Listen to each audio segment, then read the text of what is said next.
బోలే బాబా అని జగన్మోహన్ రెడ్డి భజన చేస్తున్నాడు. అదేంటో తెలియదంట అసలు ఆయనకి.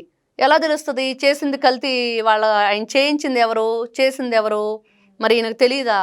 ఎవరిని నమ్మించడానికి ఈ మాటలన్నీ కూడా ఎక్కడి నుంచి వచ్చినాయి? అసలు పాల ఉత్పత్తే లేకుండా నెయ్యి ఎలా చేశారు? మరి దానికి సమాధానం చెప్పాలి వీళ్ళు. 2-3 సంవత్సరాల పాల ఉత్పత్తి అనుభవం ఉన్న వాళ్ళకే నెయ్యి ఇవ్వాలన్నప్పుడు సంవత్సరానికి ఎందుకు కుదించాడు? భూమన కరుణాకర్ రెడ్డి, సుబ్బారెడ్డి, ధర్మారెడ్డి వీళ్లే కదా చేసింది. మరి జగన్మోహన్ రెడ్డి తెలీదా? అప్పుడు సూపర్ స్వామి అని చెప్పాడు కదా సుబ్బారెడ్డి. మరి ఇప్పుడు ఈయన ఏం చేస్తున్నాడు? ఈయన సూపర్ బాబా అయ్యాడా జగన్ బాబా? ఇవన్నీ కూడా వీళ్ళు నెయ్యి కల్తీ అయిన మాట వాస్తవం అనేది రిపోర్ట్లో గతంలో మనం ఎన్నో సందర్భాల్లో విన్నాము, ఇప్పటికి కూడా చూస్తున్నాము. స్వయాన గౌరవ ముఖ్యమంత్రి నారా చంద్రబాబు నాయుడు గారే అనుకోకుండా సడన్లీ అదొక యాక్టివేషన్ ఎదురైంది, అప్పుడు చెప్పటం జరిగింది. దాని గురించి ఈ రోజు వరకు చర్చ నడుస్తూనే ఉంది.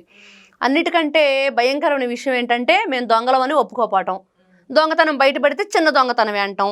వాళ్ళ విద్యార్థి సంఘాల కొండారెడ్డి బయటపడితే చిన్న పిల్లోడు, అవినాష్ రెడ్డి ఓ చిన్న పిల్లోడు, జగన్మోహన్ రెడ్డి ఓ చిన్న పిల్లోడు, కొండారెడ్డి ఓ చిన్న పిల్లోడు, వీళ్ళందరూ కూడా పెద్ద పెద్ద దొంగతనాలు చేసి చిన్న పిల్లలు.